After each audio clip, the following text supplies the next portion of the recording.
Yes student, today our topic is CRISPR Cas9 technology. ये बहुत important technology है gene editing के लिए। रिसेंट टेक्निक है ये, जिसे हम कर सकते हैं जीन, किसी जीन की एडिटिंग, जीन का डिलीशन। तो देखिए इस टेक्निक में क्या होता है। तो ये जीन एडिटिंग टूल है। किसके लिए टूल है?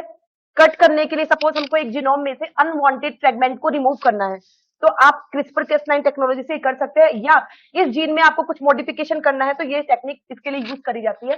क्रिस्पर Cas9 एडिट करता है जीन को। पहले जिस जीन में आपको एडिटिंग करनी है, पहले वहां पर कट लगेगा, देन नेचुरल बेसिस, नेचुरल जो रिपेयर सिस्टम है, उस मैकेनिज्म से वहां पर होगी रिपेयरिंग, जो अभी मैं आपको एक्सप्लेन करूंगी। द सिस्टम कंसिस्ट ऑफ इस क्रिस्पर Cas9 में, जैसे क्रिस्पर Cas9 टेक्निक आती है, हमको दो इसके मेन कंपोनेंट, दो पार्ट याद आते हैं, Cas9 एंजाइम और गाइड आरएनए, जो अभी आपको समझ में आएगा। क्रिस्पर Cas9 एक टेक्निक है जीन एडिटिंग की। आप जीन एडिटिंग करना है, आपको जिस जीन की एडिटिंग करनी है, डेफिनेटली उसमें आपको कट लगाना होगा। कट लगाने के लिए जो इसमें टेक्निक में जो एंजाइम काम में आएगा, दैट इज Cas9। कट लगाने के बाद में क्या हो सकता है? उस कट लगाने के बाद में या तो इस पार्ट का रिमूवल हो, या उसमें एडिटिंग हो। ये एडिटिंग होगी हमारे बॉडी के नेचुरल रिपेयर सिस्टम के द्वारा, जो अभी हम समझते हैं। यस स्टूडेंट, क्रिस्पर का फुल नेम देखो, क्रिस्पर Cas9। Cas9 तो एंजाइम है, और क्रिस्पर का फुल नेम देखिए,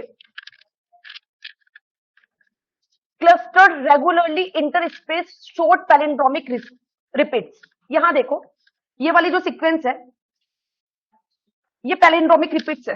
पैलिंड्रोमिक रिपीट्स 5 2 3 3 2 5। आप 5 प्राइम से इसको रीड करोगे, GCTT 3 प्राइम से रीड करने पर आपको सेम GCAA।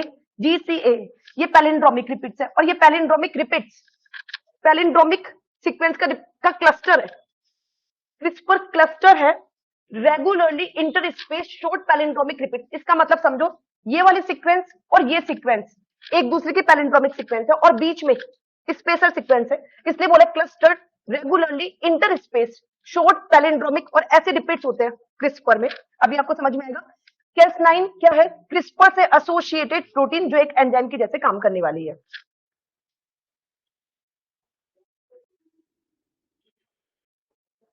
नेचुरली देखो, क्रिस्पर Cas9 लैब में यूज करने वाली टेक्निक है, लेकिन ये इस टेक्निक का नेचुरल ओरिजिन क्या है? ये टेक्निक पाई जाती है बैक्टीरिया में। बैक्टीरियोफेज के जीनोम से रेजिस्टेंट होता है इस क्रिस्पर Cas9 के द्वारा।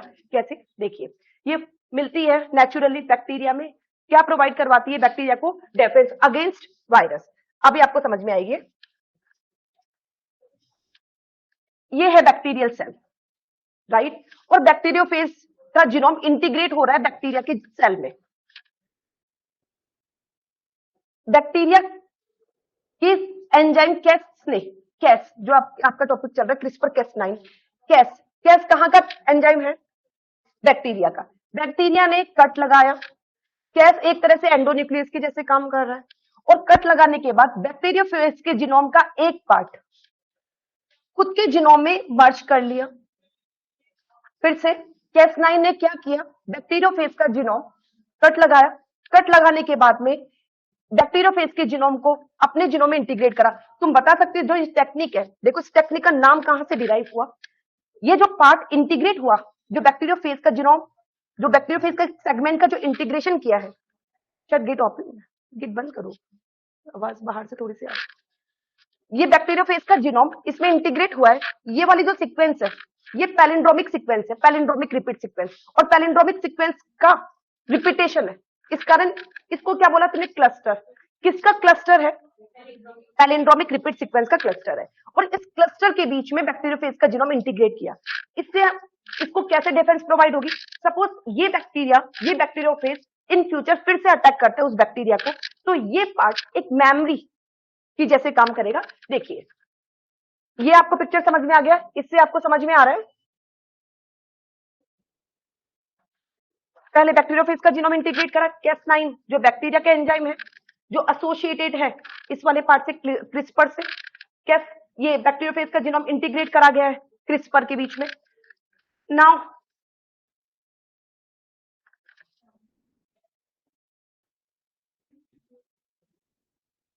देखिए स्टूडेंट्स, अब इस पार्ट का ट्रांसक्रिप्शन होगा। जब इस पार्ट का ट्रांसक्रिप्शन होगा तो जो बैक्टीरियोफेज का जीनोम है, जो बैक्टीरियोफेज का फ्रेगमेंट है, उसका भी ट्रांसक्रिप्शन होगा और क्या बनेगा? आरएनए। Right student? और आरएनए कैसे बनेगा? इस तरह से। ये वाली जो सीक्वेंस है, ये वाली सीक्वेंस तुम बता सकती हो, जैसे ये वाला पार्ट, ये आरएनए ट्रांसक्राइब हुआ, इसके बाद में कौन सी वाली सीक्वेंस है? ये पैलिंड्रोमिक सीक्वेंस। और पैलिंड्रोमिक सीक्वेंस कैसी थी? पैलिंड्रोमिक सीक्वेंस तो मुझे बता सकते हो, यहां पर ए, सपोज ये सीक्वेंस है, यहां A T C ji. Hope तो तुमको मेरी बात समझ में आ रही होगी। तो जो इसका एमआरएनए बनेगा, इससे एमआरएनए बनेगा। अगेन ये वाला पार्ट, ये बैक्टीरियोफेज का है, ये आरएनए वाले पार्ट में आया। इसके बाद में पैलिंड्रोमिक सीक्वेंस, और पैलिंड्रोमिक सीक्वेंस के ट्रांसक्रिप्शन से जो आरएनए बनेगा, किस तरह के सीक्वेंस का बनेगा तुम मुझे बता सकती हो? जैसे मानो इसका ए ए, क्योंकि यहां पर कॉम्प्लीमेंट्री सीक्वेंस होगी, T T A G C. Hope so तुमको मेरी बात समझ में आ रही होगी। तो ए टी सी जी, बीच में है स्पेशल सीक्वेंस, और बताइए अब सी जी ए टी टी, ये दोनों पार्ट एक दूसरे के हो गए कॉम्प्लीमेंट्री, और ये दोनों पार्ट एक दूसरे के, और इनके जस्ट पास में कौन सा वाला पार्ट है? बैक्टीरियोफेज का आरएनए का। अब तुमको क्या लग रहा है? ये पार्ट ये एक दूसरे के कॉम्प्लीमेंट्री है। एक दूसरे के कॉम्प्लीमेंट्री होने के कारण क्या इस तरह का आरएनए बनेगा? इस तरह, इस आरएनए में, इस आरएनए को मैं गाइड आरएनए बोल रही हूँ। इस गाइड आरएनए में तुम बता सकते हो कौन सा वाला पार्ट कौन सा है? बताइए स्टूडेंट्स। ये वाला पार्ट, ये पार्ट वायरस जीनोम का, बैक्टीरियोफेज के जीनोम का। ये वाला पार्ट बैक्टीरिया के क्रिस्पर रीजन का। और इस पूरे स्ट्रक्चर को, इस पूरे आरएनए को आप क्या बोल रहे हो? Guide RNA. ये किसके कॉम्प्लीमेंट्री है तुम मुझे बता सकते हो? ये किसके कॉम्प्लीमेंट्री है? ये जो मैंने ये रीजन बनाया है किसके कॉम्प्लीमेंट्री है? बैक्टीरियोफेज के जीनोम के। ठीक है। इन फ्यूचर अगर सेम बैक्टीरियोफेज, उसी स्पीसीज का बैक्टीरियोफेज अगर अटैक करता है, गाइड आरएनए बना जो कॉम्प्लीमेंट्री है, गाइड आरएनए का ये पार्ट कॉम्प्लीमेंट्री है बैक्टीरियोफेज के जीनोम के, दोनों के बीच में हो गया बेस पेयरिंग। इस बेस पेयरिंग से क्या बेनिफिट मिलेगा? ये गाइड आरएनए गाइड करेगा, और एंजाइम था यहां पर Cas9, गाइड आरएनए Cas9 को गाइड करेगा कि ये पार्ट आपको कट करना है, ये कोई फॉरेन पार्ट है। गाइड आरएनए ने गाइड करा Cas9 को कि आपको ये वाला रीजन कट करना है। समझ में आ गया? तो इस क्रिस्पर, आप 3 वर्ड्स है इसमें, क्रिस्पर, क्रिस्पर किसका पार्ट हुआ? बैक्टीरिया के जीनोम का।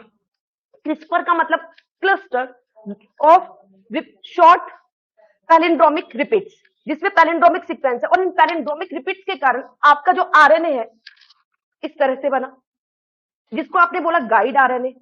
गाइड आरएनए बेस पेयरिंग करेगा फ्यूचर में अटैक हुए बैक्टीरियोफेज के जीनोम से। ठीक है। और गाइड करेगा, किसको गाइड करेगा? Cas9 को, और Cas9 उसमें क्लीवेज लगाएगा। यहां तक क्लियर? और आपको 3 वर्ड समझ में आ गए, क्रिस्पर, Cas9 और गाइड आरएनए। Right student? अब ये तो बैक्टीरिया में मिलने वाला नेचुरल डिफेंस सिस्टम है। जब साइंटिस्ट ने इसको डिस्कवर किया, इस पर स्टडी करी कि हमको सपोज हमारे एक जीनोम है, और एक जीनोम में हमको इस स्पेसिफिक प्लेस पर हमको कोई एडिटिंग करनी है, तो आपने एंजाइम तो कंस्ट्रक्ट कर लिया Cas9, लेकिन इस Cas9 को ये कैसे पता चलेगा कि मुझे इस कंप्लीट जीनोम में इसी पार्ट में कट लगाना है? कहां से मोटिवेशन मिला? बैक्टीरियोफेज और बैक्टीरिया वाले सिस्टम से। क्या डिजाइन करना होगा उसके अकॉर्डिंग? Guide RNA. और गाइड आरएनए जहां पर बेस पेयरिंग करेगा, गाइड आरएनए की जहां बेस पेयरिंग होगी, आपको पता Cas9 डिटेक्ट करेगा उस रीजन को, और उस रीजन में लगाएगा कट। इसलिए आप इस टेक्निक को यूज करेंगे इन जीन एडिटिंग। ओके स्टूडेंट्स, देखिए, यस, मेन कंपोनेंट कौन से हैं क्रिस्पर Cas9 में? Guide RNA, right. Cas9 जो कट लगाएगा। नेक्स्ट बोलिए student, target DNA. Target DNA, जैसे जब बैक्टीरिया और बैक्टीरियोफेज का जब टॉपिक चल रहा था, तो टारगेट डीएनए बैक्टीरियोफेज का जीनोम था, और जब हम इसको जीन एडिटिंग में यूज कर रहे हैं, तो हमारा टारगेट डीएनए जिसमें आपको करनी है एडिटिंग। ठीक है। और एक वेरी इंपॉर्टेंट पैम सीक्वेंस, इस पैम सीक्वेंस को और जानो। पैम सीक्वेंस क्या होती है? ये आपका था टारगेट डीएनए, ठीक है, टारगेट डीएनए। और टारगेट डीएनए की आपको कटिंग करनी है थ्रू द Cas9। और Cas9 को कैसे पता चलेगा कि हमको यहां कटिंग करनी है? जिसको कौन कर रहा है? Guide RNA. गाइड आरएनए, और Cas9 फिर यहां पर आकर बाइंड करेगा और यहां कट लगाएगा। Cas9 यहां बाइंड करे इस टारगेट डीएनए पर, तो जरूरी है कि इस टारगेट डीएनए के पास में होनी चाहिए पैम सीक्वेंस। कौन सी वाली सीक्वेंस? पैम सीक्वेंस। और पैम सीक्वेंस मदद करती है Cas9 की बाइंडिंग इस टारगेट डीएनए के नियर। होप सो तुमको समझ में आ रहा होगा। तो पैम सीक्वेंस क्या निकली? शॉर्ट डीएनए सीक्वेंस है जो रिक्वायर्ड है Cas9 की बाइंडिंग के लिए। एग्जाम्पल NGG, एन का मतलब कोई भी न्यूक्लियोटाइड और जी का मतलब ग्वानिन और ग्वानिन। पैम में कौन सी वाली सीक्वेंस होती है? NGG। पैम आपको क्यों चाहिए? Required for Cas9 binding. ठीक है, अगर पैम सीक्वेंस नहीं है तो no cutting, right?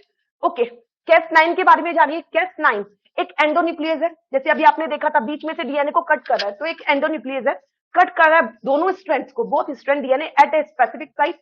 Multiple types of Cas9 enzyme are found in nature, but Cas9 is commonly used. कई तरह के Cas मिलते हैं नेचुरली, लेकिन जो लैब में यूज करा जाता है दैट इज Cas9। और साथ में आपने क्या यूज करा? सिंगल गाइड आरएनए, जो इंजीनियर्ड आरएनए, जैसे तो नेचुरली, तो बैक्टीरिया तो नेचुरली बना रहा है, लेकिन जो हम जीन एडिटिंग में यूज कर रहे हैं वो एक इंजीनियर्ड आरएनए है that complex with Cas9। Hope so तुमको समझ में आ गया होगा क्रिस्पर Cas9 के मेन कीवर्ड्स। क्रिस्पर, क्रिस्पर जैसे कि हम जीन एडिटिंग में, क्या आप क्रिस्पर सीक्वेंस को यूज कर रहे हैं? मुझे तो नहीं लगा। क्रिस्पर सीक्वेंस का तो मेन रोल बैक्टीरिया में चला, और बैक्टीरिया पे क्रिस्पर सीक्वेंस के कारण ही बन पा रहा है। बताइए, क्रिस्पर सीक्वेंस के कारण बन पाया गाइड आरएनए, राइट? और आप जब लैब में इसको जीन एडिटिंग के लिए यूज कर रहे हो, तो गाइड आरएनए आप लैब में प्रिपेयर कर रहे हो, गाइड आरएनए के साथ में आप क्या मर्ज करोगे? Cas9, right student? ओके, बहुत इंपॉर्टेंट टॉपिक है ये, रिसेंट ईयर में 3-4 साल में इसके कॉन्टिन्यूस क्वेश्चन मिल रहे हैं। ये देखिए, यस स्टूडेंट, लैब में जो जीन एडिटिंग में कैसे यूज किया जाता है, गाइड आरएनए फाइंड करता है टारगेट डीएनए को, Cas9 लगाते हैं वहां पर कट, और फिर हमारी जो बॉडी का जो रिपेयर सिस्टम है वो उसको रिपेयर करेगा। देखिए स्टूडेंट, ये समझिए, सपोज ये आपका जीन फ्रेगमेंट, और इसमें आपको एडिटिंग करनी है। एडिटिंग करने के लिए आपको किसी भी पार्ट की एडिटिंग करनी होती है, पहले वहां पे लगता है कट, लेकिन उसी प्लेस पर कट लगे, इसलिए यू आर एडिंग, उसी प्लेस पर कट लगे तो you are adding guide RNA. और ये है आपने क्या मर्ज करा इसमें? Guide RNA. और guide RNA is bind with, बोलिए बच्चों, Cas9। ठीक है, गाइड आरएनए Cas9 को बता रहा है कि इसी स्पेसिफिक प्लेस पर हमको कट लगाना है। ये लग गया कट, ये कट लगा, ठीक है। अब कट लगने के बाद में सपोज इस जीन में कोई म्यूटेशन था, या इस जीन में कोई एरर थी, जो आपको इस जीन एडिटिंग टूल से आपको उस एरर को रिपेयर करना है। आपने लगाया कट, अब बॉडी के रिपेयर सिस्टम पर आप डिपेंड हो गए कि ये रिपेयर सिस्टम इस रिपेयर को, इस एरर को रिपेयर करेगा। देखना, यहां पर कट लगा, अब दो मैकेनिज्म यूज कर सकती है हमारी सेल इस कट को रिपेयर करने के लिए। एक homology directed repair mechanism use कर सकती है, एक non homologous and joining use कर सकती है। दोनों को समझिए, इस पर हमको क्वेश्चन मिला था। अगर होमोलॉजी यूज करिए, हम सबको पता है कि हमारी सेल्स में एक जैसे दिखने वाले दो chromosome, one from mother and one from father, और सपोज आपने जीन एडिटिंग करी मदर के जीनोम पे, और यहां पर कट लगा, और फादर का वाला क्रोमोसोम है, अब फादर वाले क्रोमोसोम को एज ए टेम्पलेट मानकर इस पार्ट की वो कर दे रिपेयरिंग। तो तुमको क्या लग रहा है कि जब अगर homology directed repair system mechanism से वो रिपेयरिंग कर रहा है, तो यहां जो जीन सीक्वेंस आएगी कुछ नई आएगी, न्यू आएगी, या जो इसके होमोलोगस पर थी वो आएगी, जो इसके होमोलोगस पर थी। ठीक है, तो इसको आपने बोला होमोलॉजी डायरेक्टेड रिपीट्स। यहां देखो, नॉन होमोलोगस में, नॉन होमोलोगस में इसमें तो होमोलॉजी, होमोलोगस क्रोमोसोम ने इसको डायरेक्ट किया, उसके अकॉर्डिंग यहां पर सीक्वेंस ऐड हुई है। और या नॉन होमोलोगस एंड जॉइनिंग में, नॉन होमोलोगस में कोई भी सीक्वेंस यहां पर ऐड हो सकती है, random sequence.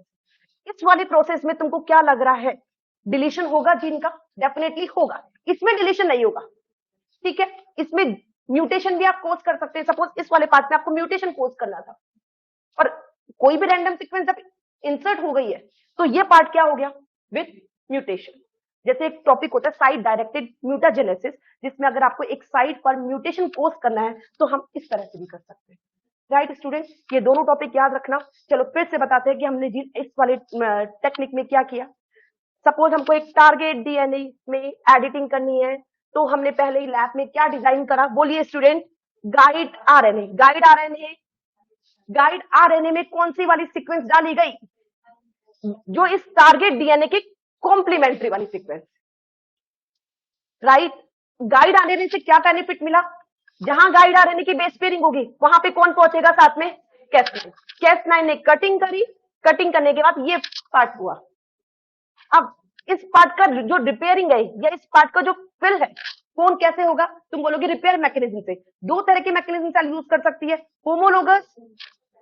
Homologous directed repair और नॉन होमोलोगस। जब होमोलोगस यूज कर रही है तो यहां पर आपके पास करेक्ट सीक्वेंस ऐड होगी, और इस केस में नॉन होमोलोगस में जो सीक्वेंस डिलीट हो गई वो डिलीटेड रहेगी और कोई नई सीक्वेंस यहां पर ऐड होगी। होप सो तुमको समझ में आ गया वो स्टूडेंट्स। देखिए, नॉन होमोलोगस ज्वाइनिंग जो कोज कर रहा है म्यूटेशन या नॉकआउट, नॉकआउट का मीन तुम समझ गए होंगे, उस जीन का डिलीशन। एसडीआर बोलिए, होमोलोगस डायरेक्टेड रिपेयरिंग, जिसे होता है करेक्ट जीन का insertion. Repairing the break to engineer the change, non homologous end joining पढ़िए, नॉन होमोलोगस एंड ज्वाइनिंग और homologous end joining. Enzyme reconnect the ends of, जो दोनों cut लगे थे आपके यहां पर, ये कट लगा था ये वाला, तो एंजाइम क्या करेगा, रिकनेक्ट करेगा ends of double standard break back together. This process में रैंडमली इंसर्ट और delete one or more base and can cause mutation that can disrupt gene function or expression। समझ गए होंगे। नेक्स्ट, होमोलॉजी डायरेक्टेड में homologous chromosome का use करेगा as a template और correct base pairing वहां पर ऐड होगी। ओके स्टूडेंट, जैसे कि एक पिक्चर ये तुम्हारी हेल्प कर सकता है। ये सेल है हमारी, ये इसका न्यूक्लियस, इस क्रोमोसोम की हमको एडिटिंग करनी थी। एडिटिंग करने के लिए आपने डिजाइन करा लैब में guide RNA. Right, guide RNA यहां पर बाइंड करा, गाइड आरएनए के साथ में कौन बाइंडेड है, कैस9। कैस9 ने यहां पर कट लगाया, कट पार्ट की रिपेयरिंग, अगर यहां पर हेल्दी डीएनए स्ट्रैंड बन रहा है तो किसके थ्रू हुआ, होमोलोगस डायरेक्टेड रिपेयर मैकेनिज्म से। राइट स्टूडेंट, अब करते हैं हम इस टॉपिक से रिलेटेड क्वेश्चन जो हमको पीवाईक्यूज में मिले हैं। बिल्कुल सिंपल टेक्निक है, बस इस टॉपिक का नाम आती है, आपको 4 वर्ड्स याद आने चाहिए। क्रिस्पर का मीन समझ गए आप, क्रिस्पर जो नेचुरली मिलता है बैक्टीरिया जीनोम में। क्लस्टर्ड है पैलिंड्रोमिक रिपीट सीक्वेंस का, और उन पैलिंड्रोमिक सीक्वेंस के बीच में स्पेसर सीक्वेंस है। राइट, क्रिस्पर का बैक्टीरिया में यूज किया, उस क्रिस्पर रीजन के बीच में बैक्टीरियोफेज का जीनोम इंसर्ट करा जाता है, फिर उसके थ्रू बनाया जाता है guide RNA. Right, guide RNA किसके थ्रू अपना काम करता है, कैस9। राइट, कैस9 की बाइंडिंग के लिए टारगेट रीजन पर, टारगेट डीएनए पर कैस9 की बाइंडिंग हो, वहां पर कौन सी सीक्वेंस पाई जाती है, पैम। तो ऐसे करके आपके पास 4 वर्ड है, क्रिस्पर, कैस9, गाइड आरएनए और पैम सीक्वेंस। ओके स्टूडेंट, और फिर उसके बाद में जब कट लगा और उस पार्ट की जो रिपेयरिंग है वो होमोलॉजी डायरेक्टेड रिपेयर मैकेनिज्म से या नॉन होमोलोगस एंड ज्वाइनिंग से होती है। Non homologous end joining, non homologous end joining में क्या कोज होते हैं, नॉकआउट और म्यूटेशन। राइट स्टूडेंट, मुझे क्वेश्चन दो बेटा। इसमें मिले हुए क्वेश्चन क्रिस्पर कैस9 से related. The gene editing tool CRISPR Cas nine was developed based on which of the following natural phenomenon. कौन से नेचुरल फिनोमिनन के बेस पर ये डेवलप किया गया, तो आप बोलोगे बैक्टीरियल डिफेंस मैकेनिज्म, वहीं से तो ये ओरिजिन हुआ है उसका। ठीक है, ये शायद इस बार का है। नेक्स्ट वाला, ये स्टूडेंट सॉल्व करते हैं इस क्वेश्चन का। The following statement are made about transgenic mice technology. Transgenic mice technology, transgenic mice का मतलब एक ऐसा माइस जिसके जीनोम में आपने की है मैनिपुलेशन या एडिटिंग। ट्रांसजेनिक माइस आप उसको ही बोलोगे, कोई भी मैनिपुलेशन कर सकते हो आप, लाइक किसी जीन का डिलीशन या किसी जीन की सीक्वेंस में चेंज, उनको सबको आप, उस माउस को आप बोलोगे ट्रांसजेनिक माइस। तो आप कौन कौन सी टेक्निक यूज कर सकते हैं, फर्स्ट आप देखो, कैटेलिटिकली इनएक्टिव कैस9। Cas9 और Cas9 एक एंडोन्यूक्लियस एंजाइम है, एंडोन्यूक्लियस एंजाइम है। Catalytically inactive Cas9 fuse to a transcription activator can be used to activate specific gene expression. इसको समझाइए। कैटालिटिकली इनएक्टिवेट मतलब Cas9 अपना वर्क नहीं कर रहा है इसमें, वो कैटालिटिकली इनएक्टिव है वो, लेकिन उसका जीन एक्सप्रेशन हो रहा है। Can be use to activate specific gene, can be use to activate catalytically inactive Cas9 fuse to a, cut नहीं लगेगा तो एक स्पेसिफिक जीन है उसका एक्सप्रेशन होगा, क्योंकि Cas9 अगर कैटालिटिकली एक्टिव होता तो जीन पर कट लगाता, और Cas9 आपका क्या है, इनएक्टिव, तो यूज कर सकते हो आप इसको किसी स्पेसिफिक जीन के एक्सप्रेशन में। ये आपका राइट स्टेटमेंट है। Using CRISPR-Cas9 precise gene replacement in target locus can be accomplished by non homologous and joining repair. Precise का मतलब करेक्ट, करेक्ट जीन का रिप्लेसमेंट, कि आप चाहते हो कि एक यहां पर इस जीनोम में इस पार्ट में एक रोंग, यहाँ पे कोई म्यूटेशन है, कोई एरर है, और आप चाहते हो कि यहाँ पे करेक्ट बेस पेयरिंग आए, करेक्ट बेस यहाँ पर ऐड हो, और करेक्ट बेस पेयरिंग ऐड हो सकते हैं नॉन होमोलोगस से या होमोलोगस के थ्रू, और यहाँ पे लिखा है नॉन होमोलोगस, और करेक्ट बेस पेयर तो ऐड होते हैं होमोलोगस से, तो ये स्टेटमेंट हो गया आपका wrong. Using CRISPR-Cas9 many gene can be targeted at once by expressing many guide RNA in the same cell. हाँ, आप मैनी गाइड आरएनए एक साथ में सेल में मर्ज कर दो, many guide RNA many side पर जहां पर भी आपको एडिटिंग करनी है Cas9 कट लगाएगा, तो आप CRISPR-Cas9 से एक बार में कई जीन्स को टारगेट कर सकते हैं, लेकिन आपको बनाने होंगे इसके लिए मैनी गाइड आरएनए। तो सी स्टेटमेंट आपका राइट है। All chimeric mice derived bye injecting engineered mouse embryonic stem cell into the blastocyst will carry the transit in the germ cell। इस वाली बात को समझिए स्टूडेंट। आपको ट्रांसजेनिक माइस बनाने हैं, ट्रांसजेनिक माइस बनाने के लिए आप क्या करोगे, इस स्टेटमेंट के अकॉर्डिंग कि आपने माइस की सेल ली एम्ब्रियोनिक स्टेम सेल, और एम्ब्रियोनिक स्टेम सेल में आपने कर दी एडिटिंग, और इस एम्ब्रियोनिक स्टेम सेल को आप ब्लास्टोसिस्ट में मर्ज करोगे, और ब्लास्टोसिस्ट कंप्लीट कन्वर्ट होगा एम्ब्रियो में, और उस एम्ब्रियो से बनेगा ट्रांसजेनिक माइस। ये बिल्कुल सही बात है, लेकिन ऑल काइमेरिक माइस अलग अलग तरीके होते हैं ट्रांसजेनिक माइस के, ये भी एक वे है, लेकिन हम ये नहीं कह सकते कि केवल ऑल काइमेरिक माइस आपको इसी वे से मिलेंगे, इसलिए ये स्टेटमेंट हो गया आपका false. In the Cre lox conditional system Cre recombinase is inserted into the gene to be knocked out. जब आप क्री-लॉक्स टेक्निक, जैसे कि हमने प्रीवियस लेक्चर्स में देखे थे, जब आप क्री-लॉक्स टेक्निक करते थे, तो जिस जीन को आपको नॉकआउट करना है, क्या आप उसमें क्री का जीन इंसर्ट करते थे? क्री का जीन तो अदर प्लेस पर होता था जो क्री एंजाइम को इनकोड करता था, और इस वाले पार्ट को कट लगाता था, और इस स्टेटमेंट के according the Cre lox conditional system the Cre recombinase is inserted into the gene to be knocked out. तो ये स्टेटमेंट आपका हो गया रॉन्ग। ठीक है, तो डी, ई और बी ये रॉन्ग है, और बचे भी हमारे दो statement A and C is right. Okay student, तो ये आपकी हो गई CRISPR-Cas9 टेक्निक। अब हम स्टार्ट करते हैं